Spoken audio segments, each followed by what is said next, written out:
Hello everyone, this is Neha and welcome back to my channel. कैसे हैं आप सब? आई होप आप बहुत बढ़िया होंगे। स्वागत है आपका आपके अपने चैनल स्टडी परचम में एक नए सीरीज में जिसका नाम है टारगेट एनसीईआरटी उद्देश्य सीटेट बैच। तो इस सीरीज में हम क्या करने वाले हैं, पूरी एनसीईआरटी पे हमारा पूरा फोकस रहेगा और हम एनसीईआरटी को बहुत ही डिटेल में पढ़ेंगे ताकि क्या हो सके कि आप जो है जुलाई में जो सीटेट होने वाला है और जिन लोगों ने पेपर 2 एसएसटी ले रखा है उनके लिए बहुत ही ज़्यादा बेनिफिशियल रहेगा। एनसीईआरटी को बहुत ही अच्छे से बारीकी से पढ़ेंगे ताकि आपके सारे क्वेश्चंस जो है, चाहे वो असर्शन रीजन से हो चाहे वो स्टेटमेंट वाले हो, सारे आपके कवर हो जाएंगे और आपके सॉल्व भी होंगे, है ना। तो आपको मैं ये बता दूं कि ये सीरीज़ बहुत इंपॉर्टेंट है। अभी इस सीरीज़ में हम पॉलिटी की क्लास लेकर आ रहे हैं। जैसे ही नोटिफिकेशन आ जाएगा सीटेट का, ऑफिशियल नोटिफिकेशन का हम वेट कर रहे हैं, तो आपको हिस्ट्री की भी क्लासेस देखने को मिलेंगी क्योंकि हिस्ट्री बहुत टफ माना जाता है। तो इसके लिए हम क्या करेंगे, हिस्ट्री को जैसे जैसे एग्ज़ाम पास आएगा बहुत अच्छे तरीके से सॉल्व करेंगे, है ना। जैसे ही ये सीरीज़ के एनसीईआरटी की सारी टॉपिक ख़त्म होगी, आपको प्रीवियस ईयर क्वेश्चन भी देखने को मिलेंगे, साथ में आपको नए क्वेश्चन भी देखने को मिलेंगे जो मैंने खुद प्रिपेयर किया है, ठीक है। तो आप बने रहिएगा, इस बार सिलेबस पूरा कंप्लीट करेंगे। इसलिए हमारा इस बार मेन फोकस है कि किस तरह से एसएसटी 6 to 8 के सिलेबस को कंप्लीट कराएं और ये जो आपकी कंटेंट रहेगी वो नए और पुराने दोनों एनसीईआरटी से रहेगा, है ना। तो आपको फोकस करना है, टेंशन नहीं लेना है कि मैडम नए वाले एनसीईआरटी का है कि पुराने वाले एनसीईआरटी का। दोनों को मैंने बहुत डिटेल में इधर पढ़ा है 3-4 महीने में और पढ़ के मैंने ये एक आपके लिए टॉपिक तैयार किया है, आपके लिए पूरा चैप्टर किया है कवर, ताकि आपकी नए एनसीईआरटी और पुराने एनसीईआरटी से कोई भी टॉपिक ना छूटे, है ना। तो बहुत अच्छे से एनसीईआरटी पढ़िए, आपके प्रॉब्लम और आपका जो क्वेश्चन है वो सब सॉल्व होगा, ठीक है। डेली आपको क्लास देखने को मिलेगी शाम के 7 बजे आपको रिकॉर्डेड मैनर में क्लासेस मिल जाएंगी और आप उसको बढ़िया से देखिए। आप अगर कंटिन्यूटी बना के रखेंगे तो आपको जैसे ही एग्ज़ाम आएगा आपको थोड़ा भी प्रॉब्लम नहीं होगा, आप बहुत अच्छा फील करोगे, आपको ऐसा लगेगा कि हमने बहुत कुछ पढ़ लिया है, ठीक है। तो स्टार्ट करते हैं। आज का जो हमारा टॉपिक है वो है क्लास 6 पॉलिटी चैप्टर नंबर 3 आज डिस्कस करेंगे। इससे पहले मैंने पहले और दूसरे चैप्टर को आपको पढ़ा दिया है। अगर आपने वो वीडियो नहीं देखा है तो आप प्लेलिस्ट में जाइए, आपको वो वीडियो देखने को मिलेंगे, ठीक है। सीटेट जुलाई 2025 के नाम से आपको वो प्लेलिस्ट मिल जाएगी। आज थर्ड चैप्टर को डिस्कस करेंगे। चैप्टर का नाम है व्हाट इज़ गवर्नमेंट, यानी सरकार क्या है ना। हम बोलते हैं सरकार ये कर रही है, सरकार वो कर रही है, सब सरकार का किया धराया है, सरकार ये कानून लाएगी। तो है कौन ये सरकार? क्या कोई आदमी है, क्या कोई ग्रुप ऑफ पीपल है? वही आज हम समझेंगे कि आखिर हम सरकार सरकार दिन रात बोलते हैं, ये है कौन सरकार, उसको आज हम डिस्कस करेंगे, ठीक है। तो चलिए फिर स्टार्ट करते हैं क्लास को। क्लास में सबसे पहले हम यही समझेंगे कि सरकार होते क्या हैं। तो देखिए, सरकार कोई एक इंडिविजुअल पर्सन नहीं होता है, ठीक है। एक इकलौता आदमी नहीं होता है कि वो सरकार है। सरकार को हम क्या बोल सकते हैं, एक संगठन है, एक ऑर्गेनाइजेशन है। सरकार क्या है? एक संगठन है, एक ऑर्गेनाइजेशन है, एक एजेंसी है, ठीक है, जो कि किसी देश या राज्य में शासन करती है ना। यह कुछ विशेष लोगों के समूह से बनती है, यानी कोई एक आदमी नहीं है, बहुत सारे आदमियों के समूह से क्या बनता है? सरकार बनता है ना। सरकार कौन बना, और सरकार को बनाने वाले कौन हैं? हम बनाते हैं, आप बनाते हैं, है ना। कैसे बनाते हैं? हम वोट देते हैं। हम वोट देते हैं तो जिन्हें ज़्यादा वोट मिलता है वो प्रतिनिधि क्या होता है? जीत जाता है। और हमारा नेतृत्व करने के लिए हमारा प्रतिनिधि कहाँ जाता है? संसद में चुन के जाता है और हमारे लिए कानून बनाने में हेल्प करता है, ठीक है। तो क्या है कि सरकार एक ऐसा संगठन है जो किसी देश या राज्य में शासन करती है और कुछ विशेष लोगों का समूह होता है ना। कुछ विशेष लोगों के समूह से बनती है जो एक निश्चित समय के लिए और एक तय तरीके से शासन करती है। यानी सरकार ऐसा नहीं है कि आप बन गई तो वो सालों साल वही सरकार चल रही है। हम क्या करते हैं, 5 साल का टाइम देते हैं। ठीक है ना।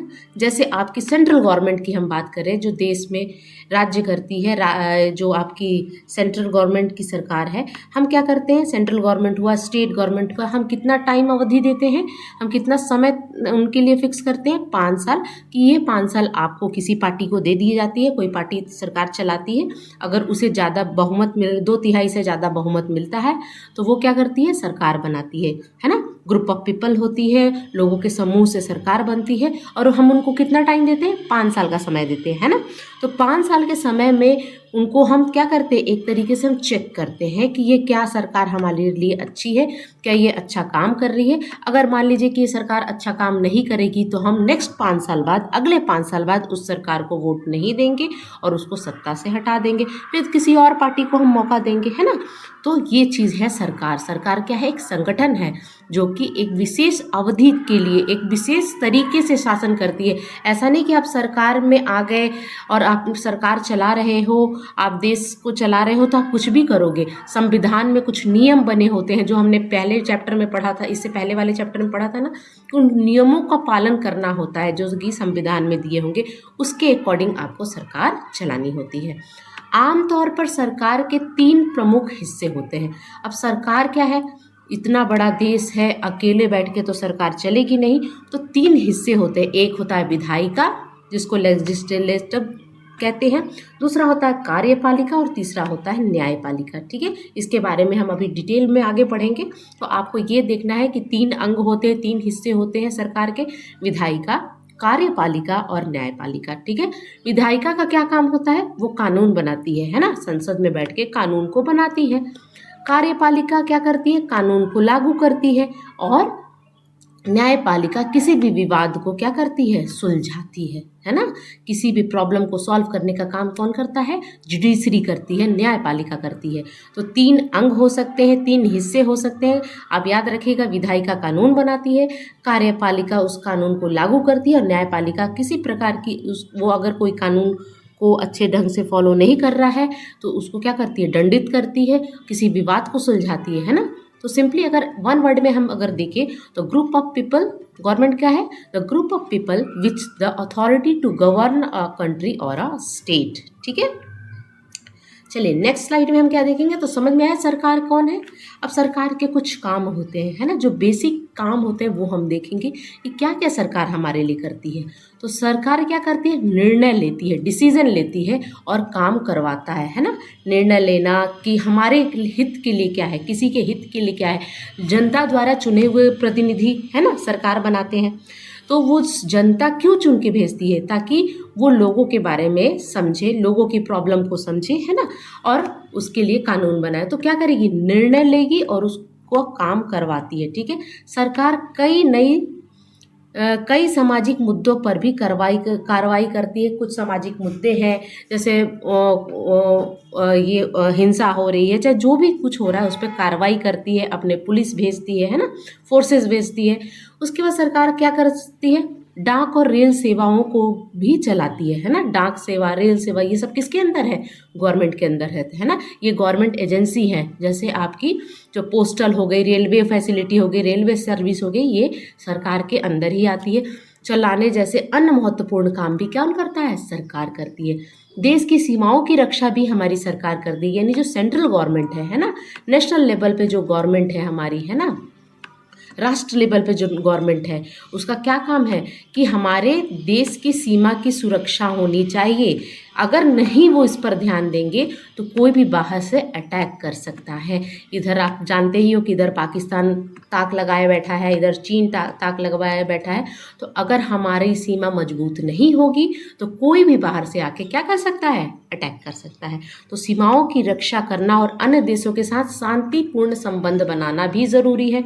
अगर आप शांतिपूर्ण संबंध नहीं बनाओगे तो आए दिन लड़ाइयाँ होंगी, है ना, आए दिन क्या होगी, आपकी इकोनॉमी, आर्थिक व्यवस्था क्या होगी, खराब होगी, लड़ाइयाँ लगेंगी, तो आपको क्या होगा, हथियार की आवश्यकता होगी। तो इन सब चीज़ों पर भी फोकस करती है हमारी सरकार कि एक तो हमारी सीमा सुरक्षित होनी चाहिए, जिसके लिए हम डिफेंस बजट निकालते हैं ना। डिफेंस बजट हमारी 3 सेनाएं हैं, थल सेना, जल सेना और वायु सेना, तो उन पर खर्चा करती है, बहुत ज़्यादा अमाउंट पे खर्चा करती है, क्योंकि हमारे पड़ोसी क्या है, अच्छे नहीं हैं। अगर हमारे पड़ोसी अच्छे होते तो इतना ज़्यादा खर्चा करने की आवश्यकता नहीं होती। ठीक है, यह सुनिश्चित करने के लिए जिम्मेदार है कि इसके सभी नागरिकों को पर्याप्त भोजन मिले और अच्छी स्वास्थ्य सुविधा मिले। यानी आप देखते हो कि गवर्नमेंट हॉस्पिटल में आप देखते होंगे कि फ्री में दवाइयाँ, आयुष्मान भारत की हम नाम बात सुनते हैं, है ना, बात करते हैं। तो गरीब लोगों के, हर तरह के लोग देश में होते हैं ना, तो बीपीएल वाले लोग होते हैं, गरीब लोग होते हैं, जो कि हाई मतलब जिस मेडिसिन की प्राइस बहुत हाई है तो उसको वो खरीद नहीं सकते हैं। तो ये सरकार सुनिश्चित करती है कि हर लोगों के पास दवाई की सुविधा पर, यानी बेसिक नीड फुलफिल होनी चाहिए और भोजन मिले, कोई भी व्यक्ति भूखा नहीं सोए। इसके लिए आप क्या करते हो, आपने देखा होगा कि जो बीपीएल वाले लोग होते हैं ना, बिलो पॉवर्टी लेवल जिसको हम बोलते हैं, जो गरीबी रेखा से नीचे वाले लोग होते हैं, उनको सरकार हर महीने क्या करती है, अनाज, चावल और गेहूं देती है, जिससे क्या कर सके वो अपनी बेसिक नीड को, यानी बेसिक नीड क्या होता है, भोजन, जीने के लिए क्या ज़रूरी है, भोजन, उसको वो क्या कर सके, उसको पूरा कर सके। यह सरकार ही है जो मुख्य रूप से सुनामी, अब देखिए नेचुरल डिजास्टर आ जाता है, भूकंप आ जाए, सुनामी आ जाए, तो वहाँ पे कौन काम करता है, हमारी सरकार काम करती है। ठीक है, तो समझ में आया कि सरकार के काम क्या होते हैं। तो अब क्यों है मैंने ये स्टेटमेंट वाइज आपको बताया, स्टेटमेंट वाइज बताने का मतलब ये है कि आपके सीटेट में यही तो पूछ लिया जाएगा, 4 स्टेटमेंट दे दिया जाएगा और एक गलत स्टेटमेंट दे दिया जाएगा और पूछा जाएगा कि बताइए इनमें से सरकार के काम कौन से नहीं है, है ना, ये कौन कौन से काम हैं। आपको ए सही है, ए और बी सही है, ए बी सी तीनों सही है, इस तरह से क्वेश्चन बनते हैं। ठीक है, तो समझ में आया ना सरकार के काम। चलिए नेक्स्ट देखेंगे हम, work of the government, English medium वाले बच्चे देख ले, it make decision and get thing done. The government also take action on many social issue, action लेता है सोशल इशू पे, postal and railway service provide करता है, protecting the boundary of the country and maintaining peaceful relation with the other country. यानी क्या करना है, अपने बाउंड्री को प्रोटेक्ट करना है और मेंटेनिंग पीसफुल रिलेशन, यानी शांति व्यवस्था बनाए रखना है दूसरे कंट्रियों के साथ। It is responsible for insuring that all its citizen have enough to eat and have good health facility, यानी उनके पास पर्याप्त भोजन होना चाहिए, अच्छा स्वास्थ्य फैसिलिटी होना चाहिए। ठीक है, चलिए नेक्स्ट देखेंगे हम, लेवल ऑफ गवर्नमेंट की अगर हम बात करें तो आप मेरे को एक बात बताओ, हमारा देश बहुत बड़ा है, ठीक है, बहुत सारे राज्य हैं, तो लेवल ऑफ गवर्नमेंट की आवश्यकता क्यों पड़ी। लेवल ऑफ गवर्नमेंट यानी अलग अलग स्तर पे है, सरकार की स्तरें हैं। तो क्या है कि बड़ा कंट्री है तो आप एक जगह से बैठकर, यहाँ दिल्ली में बैठ के पूरे देश को आप नहीं चला सकते हो, क्योंकि बहुत सारे राज्य हैं, बहुत सारे राज्य में बहुत सारी डिस्ट्रिक्ट हैं, है ना, जिला है और बहुत सारे गांव हैं। तो आप यहाँ बैठ के कैसे सबको संभाल सकते हो। इसके लिए हमें क्या ज़रूरत पड़ी, सरकार को लेवल में डिवाइड करने के लिए, यानी सरकार के स्तर, यानी कितने स्तर हैं, तो 3 स्तर है। अगर आपसे पूछा जाए कि सरकार कितने स्तर की होती है, तो 3 स्तर की होती है। तो government work at a different level, एक नेशनल लेवल पे काम करती है, दूसरी स्टेट लेवल पर, तीसरी लोकल लेवल, है ना, यानी नेशनल गवर्नमेंट, स्टेट गवर्नमेंट और लोकल गवर्नमेंट। ठीक है, तो इस तरह से काम करती है। India is a representative democracy. Representative democracy का मतलब क्या होता है, लोकतांत्रिक, यानी हम प्रतिनिधि लोकतंत्र को क्या हम करते हैं, प्रमोट करते हैं। भारत एक प्रतिनिधि लोकतंत्र है जहां लोग वोट देने, प्रतिनिधियों को चुनाव करने और निर्णय लेने के लिए प्रक्रिया में भाग लेने के पात्र हैं। सरकार विभिन्न स्तरों पर काम करती, यानी रिप्रेजेंटेटिव डेमोक्रेसी का मतलब होता है कि हम क्या करते हैं, हम अपने प्रतिनिधि खुद चुनते हैं, वही प्रतिनिधि हमारा नेतृत्व करके संसद में जाता है और हमारे लिए काम करता है। ठीक है, तो डायरेक्ट है कि इनडायरेक्ट, आप कमेंट सेक्शन में मेंशन कीजिएगा कि डायरेक्ट वोटिंग सिस्टम होती है कि इनडायरेक्ट। ठीक है, उसके बाद हमने पढ़ा कि राष्ट्रीय लेवल पे सरकार काम करती है, राज्य लेवल पर और स्थानीय स्तर पर, यानी it is also called 3 tier system. हम इसको क्या बोल सकते हैं, 3 टियर सिस्टम कह सकते हैं। हमारी सरकार कैसे चलती है, 3 स्तरीय सिस्टम पे, यानी 3 टियर सिस्टम के नाम से हम जानते हैं। ठीक है, तो आपको समझ में आ गया होगा कि स्तर, अगर लेवल ऑफ गवर्नमेंट पूछे तो 3 लेवल है, एक नेशनल लेवल है, स्टेट लेवल है, लोकल लेवल है। ठीक है, राष्ट्र, राज्य और स्थानीय स्तर। अब यहाँ पर देखिए, यहाँ पे आप देख सकते हैं सबसे नीचे क्या होता है, लोकल, जिसको सेल्फ गवर्नमेंट कहते हैं, उसके ऊपर आता है स्टेट, और स्टेट से ऊपर आता है सेंट्रल गवर्नमेंट। बहुत बड़ा देश होने के कारण, बहुत राज्य होने के कारण ऐसा किया गया है। ठीक है, ताकि सारे काम काज जो है वो सुचारू ढंग से चल सके। ठीक है, समझ में आ रही है ना बात। चलिए नेक्स्ट देखेंगे हम नेशनल लेवल के बारे में। अब थोड़ा समझते हैं कि नेशनल लेवल पे क्या क्या काम हो सकता है। अगर आपसे क्वेश्चन पूछ दिया जाए कि आप work of national level government की बात कौन कौन से वर्क होते हैं आपको बताना होगा, तो आपको पता होना, जैसे टैक्सेशन है ना, it refer to the area of the government which is concern with national issue such as taxation, defence, international relation and trade. यानी यह सरकार, यानी राष्ट्रीय स्तर पे यह सरकार के उस क्षेत्र को संदर्भित करता है जो कि कराधान, रक्षा, अंतर्राष्ट्रीय संबंध और व्यापार जैसे राष्ट्रीय मुद्दों पर संबंधित है। यानी राष्ट्रीय मुद्दों पे काम करना होगा, आपको अंतर्राष्ट्रीय संबंध बनाना होगा, चाहे प्रोटेक्शन ऑफ बाउंड्री की बात हो या कुछ भी हो, आपको क्या करना है। तो राष्ट्रीय मुद्दों पे काम हमारी कौन करती है, हमारी नेशनल लेवल की गवर्नमेंट राष्ट्रीय स्तर की बात करती है। अगर आपसे पूछ दिया कि क्या स्टेट गवर्नमेंट अंतर्राष्ट्रीय मुद्दों में हस्तक्षेप कर सकती है, तो नहीं कर सकती है। किसका काम है ये राष्ट्रीय स्तर के गवर्नमेंट का। जैसे अगर अभी हम एग्जाम्पल दें, तो अभी राष्ट्रीय स्तर पे कौन सी गवर्नमेंट चल रही है, तो हमारी भारतीय जनता पार्टी की सरकार है, जिसके मुखिया कौन है, Shri Narendra Modi ji, PM of India. तो वो ये पार्टी और इस जितने भी पार्टी के लोग हैं जो कि सरकार में शामिल हैं, वो राष्ट्रीय जो अंतर्राष्ट्रीय संबंध है या व्यापार है ना, इंपोर्ट करना, एक्सपोर्ट करना, आयात करना, निर्यात करना, इससे रिलेटेड डिसीजन को लेती है। ठीक है, उसके बाद स्टेट लेवल आती है। अब स्टेट लेवल पे हमारे यहाँ क्या है, अलग अलग पार्टी की सरकारें हैं। कहीं आपको जदयू मिलेगी, कहीं आपको आम आदमी पार्टी मिल रही है, कहीं कांग्रेस की है, कहीं बीजेपी है, कहीं तेलुगु देशम है, यानी अलग अलग पार्टियां हैं ना। तो स्टेट लेवल पे क्या होता है, अलग अलग तरह की क्या है, स्टेट गवर्नमेंट है। तो स्टेट गवर्नमेंट की अपनी पुलिस होती है ना। अब स्टेट गवर्नमेंट की क्या होती है, अपनी एक पुलिस होती है। हर स्टेट गवर्नमेंट की अपनी पुलिस होती है। आपने सुना होगा कि कोलकाता पुलिस है ना, दिल्ली पुलिस, आपने सुना होगा उत्तर प्रदेश यूपी पुलिस, आपने बिहार पुलिस, आंध्रा पुलिस, आपने सारे पुलिस का नाम सुना है। ऐसा थोड़ी ना कहते कि इंडियन पुलिस, ऐसे नहीं बोलते हैं। हम क्या बोलते हैं, हर स्टेट की अपनी पुलिस होती है, पुलिस फोर्सेस होती है, एजुकेशन सिस्टम होता है। इसीलिए आपने स्टेट बोर्ड देखा होगा, बिहार बोर्ड, यूपी बोर्ड है ना, एमपी बोर्ड, तो अलग अलग उनका एजुकेशन सिस्टम होता है।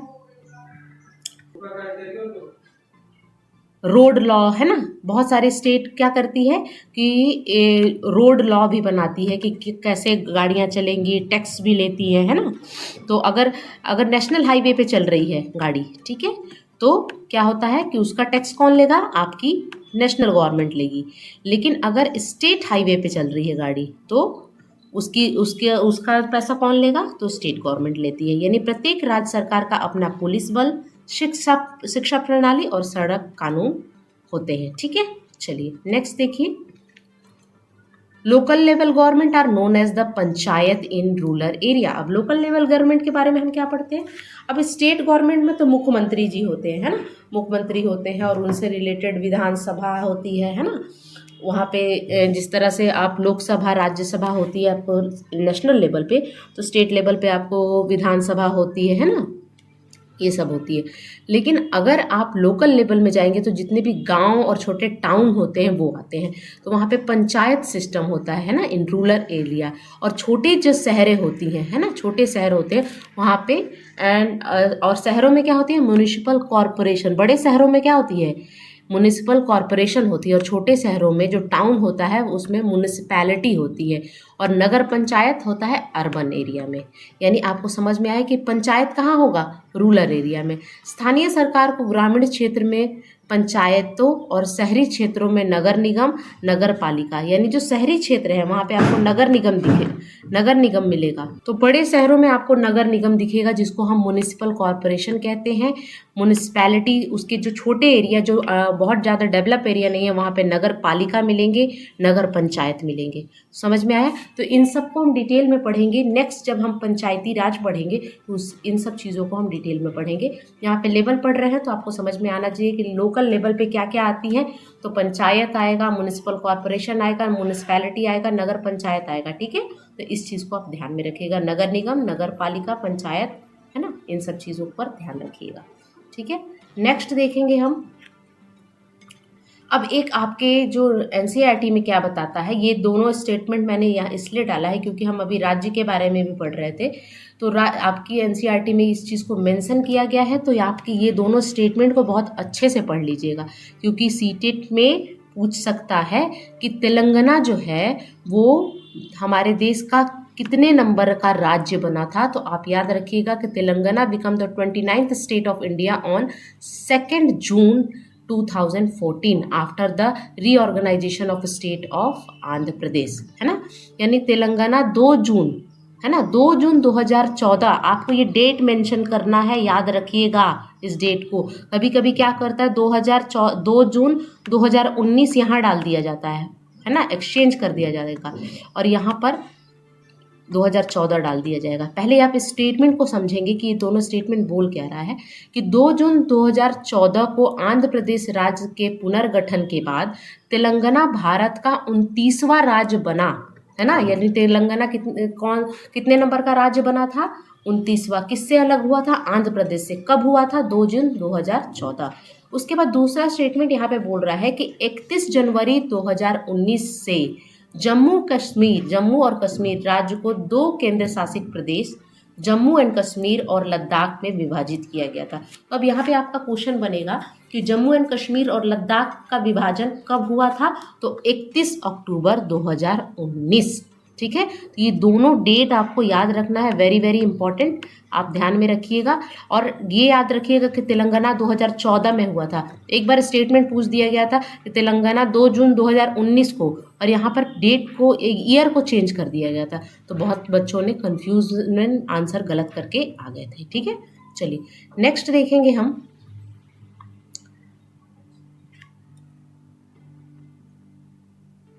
यहाँ पे आप देख सकते हो तेलंगाना, आपको मेंशन अगर मैं करूँ तो ये है तेलंगाना जो कि 29वां राज्य, और 31 अक्टूबर 2019 को पहले क्या था, जम्मू एंड कश्मीर पूरा एक साथ था, लेकिन यहाँ पे यूनियन टेरिटरी बना दिया गया था, यानी केंद्र शासित प्रदेश में विभाजित कर दिया गया था, और जम्मू एंड कश्मीर अलग यूनियन टेरिटरी बन गया था और लद्दाख अलग यूनियन टेरिटरी बनाया था।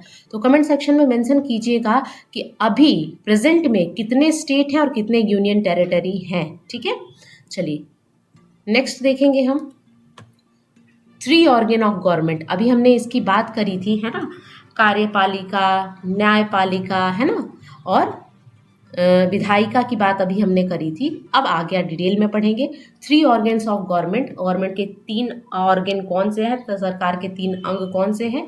Legislative, executive and judicial.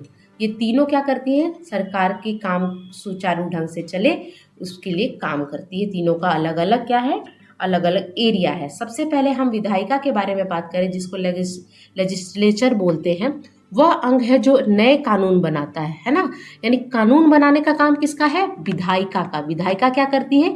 कानून बनाती है, नए कानून बनाती है, और पुराने कानून को क्या करती है? अपडेट करती है, यानी संशोधन करती है। पुराने कानून को क्या करती है? संशोधित करती है। मान लीजिए कोई पुराना कानून है, ठीक है, पुराना कानून, जैसे आप वो जो डिसेबिलिटी वाली एक्ट आई थी, डिसेबिलिटी वाली कानून आई थी, पहले क्या थे, 10 ही 14 या 10 थे, उसको क्या कर दिया गया, चेंज करके 21 डिसेबल लोग को शामिल किया गया था। तो उसमें क्या हुआ था? संशोधन हुआ था, कुछ और डिसेबल लोग को जोड़ा गया था, तो उसको संशोधन किया जाता है। या कोई ऐसा कानून जो कि लोगों के हित के लिए काम नहीं कर रहा है, तो उसको क्या करती है? हटाने का भी काम करती है। किसका काम है ये? विधायिका का काम है।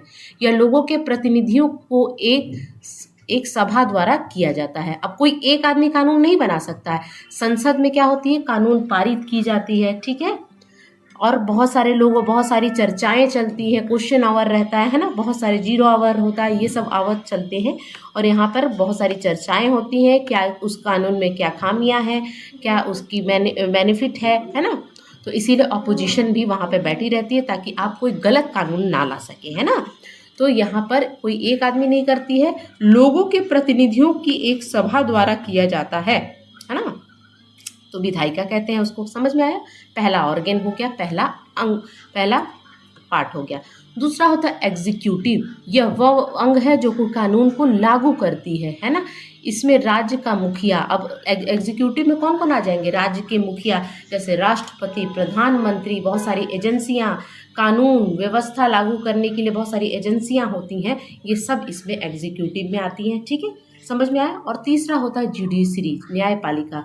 न्यायपालिका वह प्रणाली है जो यह तय करती है ना, जो यह तय करती है कि किसी ने कानून तोड़ा है या नहीं, यानी जो कानून लागू हो गया, कानून बना फिर उसके बाद लागू किया गया। अब कानून जब लागू हो गया तो कोई ऐसा तो नहीं है जो कि कानून को तोड़ रहा है। यदि ऐसा होता है तो कार्रवाई की जानकारी चाहिए, या जिसमें आवश्यक हो तो सजा भी मिलनी चाहिए। कभी कभी यह इस बात की भी जांच करती है कि क्या कार्यपालिका द्वारा किया गया कानून, क्या कार्यपालिका द्वारा कानून जो लागू किया गया है उसको सही सुचारू ढंग से क्या पालन किया जा रहा है कि नहीं किया जा रहा। अगर कोई ऐसा दोषी व्यक्ति है उनको सजा दी जाती है ना, या कुछ जुर्माना भरना पड़ता है, ठीक है। तो ये थे, आपको समझ में आया होगा कि तीनों के क्या क्या काम हैं। उसके बाद लॉज एंड गवर्नमेंट की बात करें तो आप इस स्लाइड में पढ़िएगा। तो गवर्नमेंट क्या करती है, मेक्स लॉ, यानी गवर्नमेंट का काम क्या होती है, लॉ को बनाना, कानून बनाना। And every citizen is suppose to follow them, यानी हमारी जो सरकार है वो कानून बनाती है और हर नागरिक का ये कर्तव्य है कि उस कानून को क्या करे, पालन करे। Law need to be enforce from the proper function of the government. कभी कभी क्या होता है ना कि लॉज क्या किया जाता है, आपको अगर कोई कानून का पालन नहीं कर रहा है तो उस पर क्या किया, जैसा दबाव बनाया जाता है कि आपको ये कानून है और आपको फॉलो करना पड़ेगा, है ना। तो सरकार क्या करती है, कानून बनाती है और हर नागरिक को उसका पालन करना होता है, ठीक है।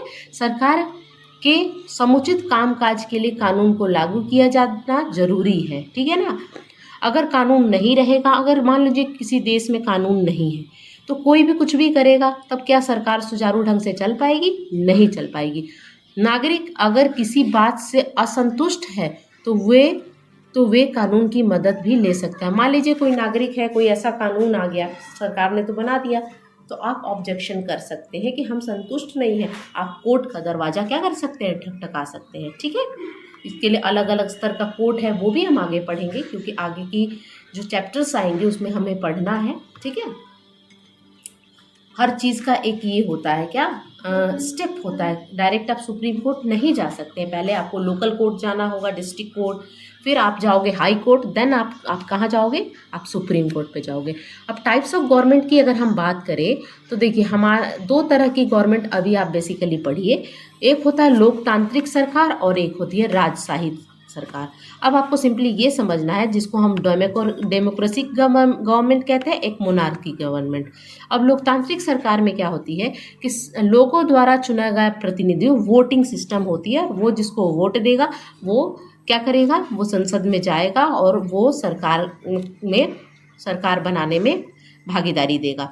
लेकिन जब जहाँ राज्य सरकारी, अब हमारे देश में कैसी सरकार है, लोकतांत्रिक सरकार है, यानी डेमोक्रेटिक गवर्नमेंट है ना। यहाँ पे वोटिंग सिस्टम के द्वारा सरकार बनती है। लेकिन कहीं बहुत सारे ऐसे आपकी कंट्री है, जैसे आप सऊदी अरेबिया की बात एग्जाम्पल में ले सकते हैं। वहाँ क्या है, वहाँ पे मोनार्की है, यानी वहाँ पे राजशाही है। राजा का बेटा ही क्या बनेगा, नेक्स्ट राजा बनेगा। सारा कानून व्यवस्था कौन है, राजा के हाथ में होगा, है ना। राजशाही जिसको हम बोलते हैं, राजा का बेटा राजा, फिर इसका बेटा फिर से राजा बनेगा, यानी आम लोगों को मौका नहीं मिलता है। समझ में आया। तो यहाँ पे डिक्टेटरशिप होता है, एक ही फैमिली का एक छत्र क्या होता है, एक ही परिवार का एक छत्र राज्य होता है। तो इसलिए ज़्यादा किसको अच्छा माना जाता है, डेमोक्रेसी गवर्नमेंट को माना जाता है। डेमोक्रेसी के बारे में आप समझ गए कि डेमोक्रेसी में क्या होती है। यह निर्वाचित प्रतिनिधियों द्वारा संचालित सरकार का एक रूप है जिसके पास निर्णय लेने की शक्ति होती है। लोकतंत्र शब्द ग्रीक शब्द डेमोस और क्रोटोस से निकला है जिसका अर्थ लोगों का शासन। इसके प्रत्यक्ष और अप्रत्यक्ष लोकतंत्र में वर्गित किया गया है, यानी लोकतंत्र अप्रत्यक्ष भी होता है प्रत्यक्ष भी होता है। मोनार्की क्या है, राजतंत्र क्या है। राजतंत्र का मतलब राजा या रानी द्वारा शासन करना होता है। कभी कभी राजा को सम्राट कहा जाता है। यह एक ऐसा सरकार है जिसमें मुखिया वंशानुगत यानी हेरिडिटरी होता है। इसमें दो प्रकार में वर्गित किया गया है, यानी निरंकुश और सार्वधानिक राजतंत्र। ठीक है, नेक्स्ट देखेंगे। अब हम रिप्रेजेंटेटिव डेमोक्रेसी की बात करेंगे। प्रतिनिधि लोकतंत्र क्या होता है। What is representative democracy?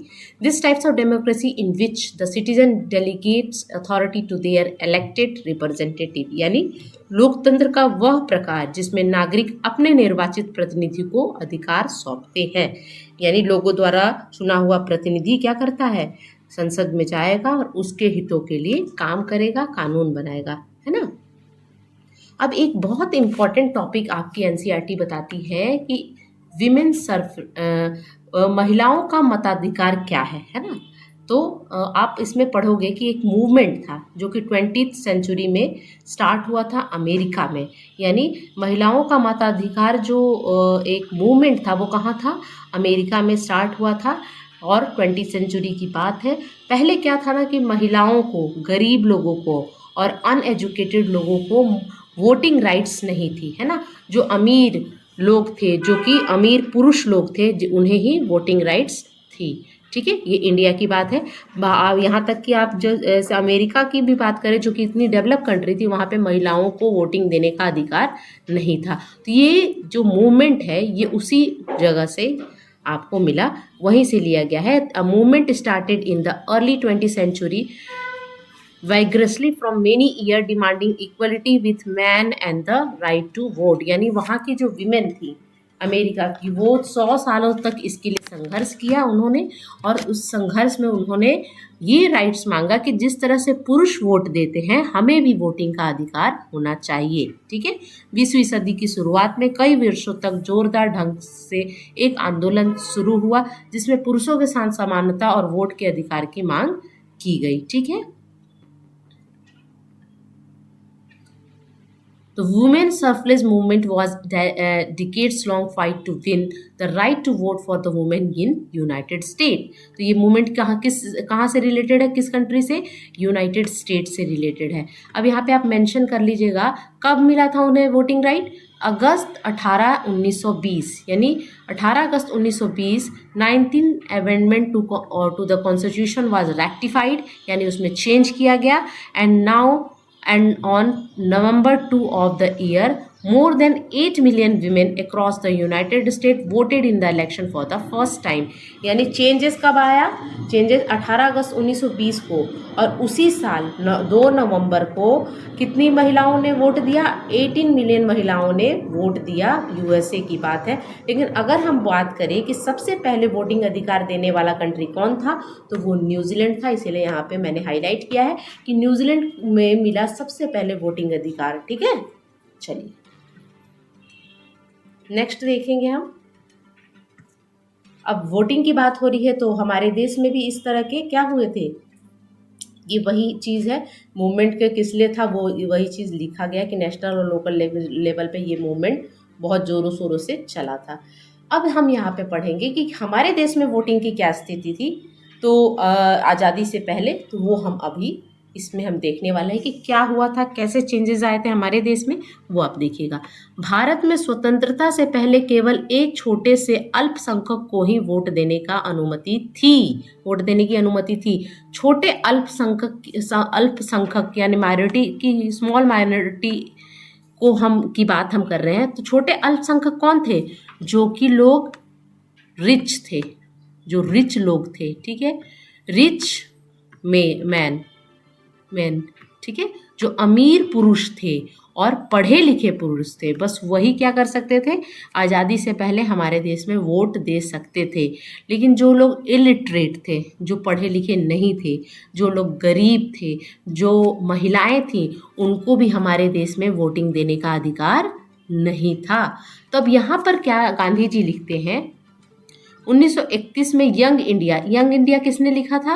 Young India पत्रिका किसका है? गांधी जी का है, ठीक है। महात्मा गांधी, मोहनदास करमचंद गांधी की पत्रिका है जिसका नाम है यंग इंडिया। कब आई थी? 1931 में आई थी। इसमें लिखते हुए गांधी जी ने कहा है कि मैं इस विचार को बर्दाश्त नहीं कर सकता। गांधी जी के ये शब्द हैं कि उन्होंने क्या बोला था कि मैं इस विचार को बर्दाश्त नहीं कर सकता कि जिस व्यक्ति के पास धन है उसे वोट मिलना चाहिए, लेकिन जिस व्यक्ति के पास चरित्र है लेकिन उसके पास धन या साक्षरता नहीं है तो उसे वोट नहीं मिलना चाहिए। यानी कि क्या, वोट भी उन्हीं को मिलेगा जो अमीर है, और वोट देने वाला भी अमीर होना चाहिए, है ना। या जो व्यक्ति ईमानदारी से दिन रात मेहनत करता है उसे गरीब होने के अपराध के लिए वोट नहीं मिलना चाहिए। यानी कोई भी इलेक्शन में खड़ा होना चाहिए, चाहे वो अमीर हो चाहे वो गरीब हो, सबको मताधिकार मिलना चाहिए, और सबको चाहे वो अमीर हो चाहे गरीब हो उसको भी वोट मिलना चाहिए। ऐसा नहीं कि कोई अमीर आदमी ही किसी पद के लिए चुना जाना चाहिए। तो इससे वो बहुत दुखी थे, आहत थे गांधी जी, तो उन्होंने यंग इंडिया में इस बात को लिखा था। उसके बाद, in India before independence only a small minority were allowed to vote. India में इंडिपेंडेंस से पहले कुछ स्मॉल माइनॉरिटी की बात कर रहे हैं, यानी कुछ अमीर लोगों को ही क्या था, वोटिंग देने का अधिकार था। This was the unfair practice according to Gandhi ji. Gandhi ji के अकॉर्डिंग ये क्या था, एक बहुत ही अनफेयर प्रैक्टिस था। भारत में स्वतंत्रता से पहले केवल एक छोटे से अल्पसंख्यक को ही वोट देने की अनुमति थी। गांधी जी के अनुसार यह सुनिश्चित व्यवहार था, अनुचित व्यवहार था। गांधी जी यंग इंडिया 1931 के अनुसार सभी वयस्कों को वोट देने का अधिकार, उन्होंने यंग इंडिया में कहा था कि जो भी वयस्क हैं, है ना, जो भी लोग 18 साल या उससे अधिक हैं, उनको हर लोगों को क्या होना चाहिए, वोटिंग का अधिकार होना चाहिए।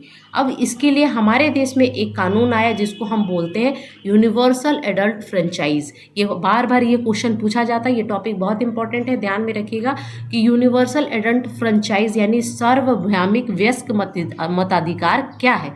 सार्वभौमिक वयस्क मतलब एडल्ट की बात हो रही है, मताधिकार क्या है, तो यह वह नियम जो देश के सभी वयस्कों को जाति, पंथ, लिंग, साक्षरता, व्यवसाय आदि के बावजूद वोट देने और चुनाव में भाग लेने की अनुमति देता है, वो क्या है, सार्वभौमिक वयस्क मताधिकार है।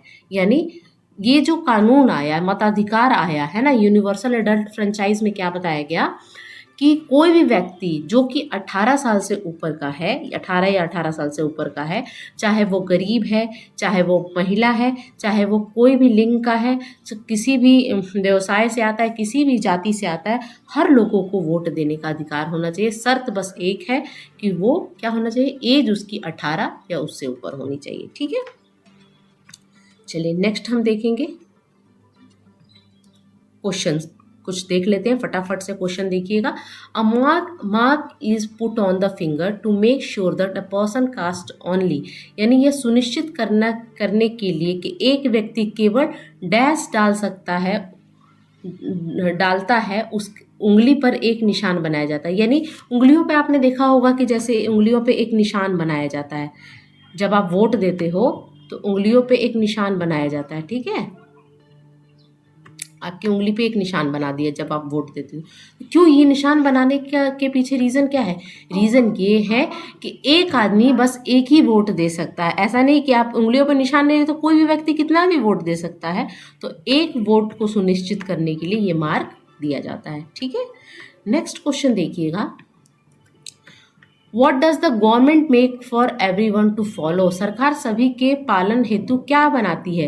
तो सभी के पालन हेतु कानून बनाती है, लॉज बनाती है ना, कानून बनाती है। कानून क्या होता है? सभी को पालन करना होता है। नियम नहीं होगा, निर्णय नहीं होगा, संबंध नहीं होगा। सरकार क्या बनाती है? कानून बनाने का काम सरकार या विधायिका का होता है, ठीक है।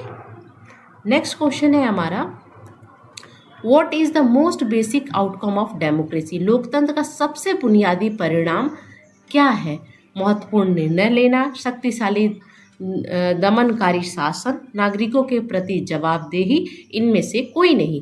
तो आपको ये पता होना चाहिए कि लोकतंत्र में हम किसके लिए, for the people, by the people की बात करते हैं, ऑफ द पीपल की बात करते हैं। यानी आज क्या होना चाहिए, नागरिकों के लिए नागरिकों के प्रति जवाबदेही होनी चाहिए लोकतंत्र में, है ना। यानी अकाउंटेबिलिटी टू द सिटीजन होना चाहिए लोकतंत्र में। महत्वपूर्ण निर्णय लेना लोकतंत्र का मेन फोकस नहीं है, शक्तिशाली दमनकारी शासक नहीं है, क्या है, नागरिकों के प्रति जवाबदेही की। नागरिकों ने आपको भेजा है तो क्या आप नागरिक के लिए काम कर रहे हो या नहीं। Option number C is the correct answer. ठीक है, नेक्स्ट देखिएगा, Zimbabwe attained independent from whom, यानी जिम्बाब्वे भी क्या था, बहुत हद तक ब्रिटिश रूल के अंडर में था। तो किससे इंडिपेंडेंस मिली थी, जिम्बाब्वे को किससे स्वतंत्रता मिली थी? तो ऑप्शन नंबर डी के साथ जाइएगा, ब्रिटेन शासन से, ब्रिटिश शासन से, फ्रॉम ब्रिटिश रूल से उन्हें क्या मिला था, इंडिपेंडेंस मिला था। ठीक है, नेक्स्ट क्वेश्चन है हमारा, American women got the right to vote in, यानी आपको ईयर बताना है कि अमेरिकी महिलाओं को डैश में वोट देने का अधिकार मिला, कब मिला था, 1920 में। याद रखिएगा 1920 में अमेरिकन वुमेन को वोट देने का अधिकार मिला था। ठीक है, नेक्स्ट हम देखेंगे, eight which level does the government work, सरकार किस स्तर पे काम करती है? तो मैंने 3 स्तर बताए थे गवर्नमेंट के, एक तो मैंने बताए थे नेशनल लेवल, स्टेट लेवल और लोकल। 3 स्तर पे काम करती है, राष्ट्रीय लेवल पे, राज्य लेवल पे और स्थानीय लेवल पे। ये आंतरिक, बाह्य, सूक्ष्म, वृहद, लघु, बड़ा ये नहीं होगा। ठीक है, तो ये क्वेश्चन इजी है, बस आपको एक क्विक रिवीजन मिला होगा इन सब क्वेश्चन से। The citizen of country have to right to approach the dash if they feel there is violence of any law by an individual और बाय द गवर्नमेंट। देश के नागरिकों को यह अधिकार है कि यदि उन्हें लगे कि किसी व्यक्ति या सरकार द्वारा किसी कानून का उल्लंघन किया जा रहा है तो वह डैश के पास जा सकता है।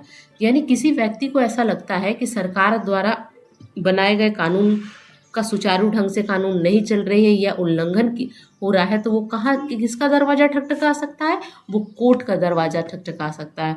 लॉयर, पार्लियामेंट, हॉस्पिटल नहीं होगा, न्यायालय में जा सकता है और याचिका दायर कर सकता है। ठीक है, नेक्स्ट देखना है आपको, देखिए अब यहाँ पे आपके बुक में स्टेटमेंट है कि यदि किसी व्यक्ति को लगता है कि किसी विशेष कानून का पालन नहीं किया जा रहा है, उदाहरण के लिए उसे उसके धर्म या जाति के कारण नौकरी पर नहीं रखा गया, तो वह अदालत में जा सकता है और दावा कर सकता है कि कानून का पालन नहीं किया जा रहा है। क्योंकि किसी के कास्ट के, धर्म के आधार पर आप उसके साथ भेदभाव नहीं कर सकते हो। ये राइट टू इक्वलिटी हमारी बताती है, जो कि हमारी फंडामेंटल राइट्स है। ठीक है, चलिए, which of the following is not institution of government. अब आपको बताना है कि ये जो 4 एजेंसियां हैं, 4 इंस्टीट्यूशन है, इसमें गवर्नमेंट की एजेंसी कौन नहीं है। इंडियन रेलवे फुल्ली गवर्नमेंट है, रिलायंस, सुप्रीम कोर्ट या भारत पेट्रोलियम, यानी भारतीय निम्नलिखित में से कौन सी सरकार की संस्था नहीं है पे फोकस कीजिएगा। भारतीय रेलवे, रिलायंस, सुप्रीम कोर्ट या भारत पेट्रोलियम। तो आपको मैं ये बता दूं कि इंडियन रेलवे, जिसको हम भारतीय रेलवे, सुप्रीम कोर्ट और भारत पेट्रोलियम, ये तीनों सरकार के क्या है, संस्था है। कौन सरकार की संस्था नहीं है, रिलायंस, है ना। रिलायंस किसकी है, अंबानी ग्रुप की है ना, अंबानी की है, मुकेश अंबानी, ये अंबानी ग्रुप की रिलायंस है, जो कि प्राइवेट है, सरकारी नहीं है, पब्लिक नहीं है। ठीक है, तो ऑप्शन नंबर बी यहाँ पे करेक्ट हो जाएगा। यहाँ पे थोड़ा सा आपकी बुक में दिया है कि कौन कौन से एजेंसियां हैं, वो आप देख लीजिएगा। Some example of institution that are a part of government, Supreme Court, Indian railway और भारत पेट्रोलियम, ये आपकी बुक में दिया हुआ है ना। ये तीनों उसका लोगो है, आप देख सकते हो, ये फुल्ली गवर्नमेंट है। ठीक है, next, democracy is the form of government chosen bye, यानी लोकतंत्र सरकार का एक स्वरूप है जिसे चुना जाता है। किसके द्वारा चुना जाता है, लोगों द्वारा चुना जाता है ना, जनता द्वारा चुना जाता है। ठीक है, नेक्स्ट है, which section were not excluded from, were not excluded, ध्यान दीजिएगा, which section were not excluded from the voting rights in an earlier form of government. पूर्ववर्तीय शासन प्रणाली में किन वर्गों को मताधिकार से वंचित नहीं रखा गया था, यानी किसे वंचित रखा गया था, जो गरीब लोग थे, जो पढ़े लिखे लोग नहीं थे, महिलाओं को वंचित रखा गया था। किन्हें वंचित नहीं रखा गया था, इस क्वेश्चन को देखिएगा ध्यान से।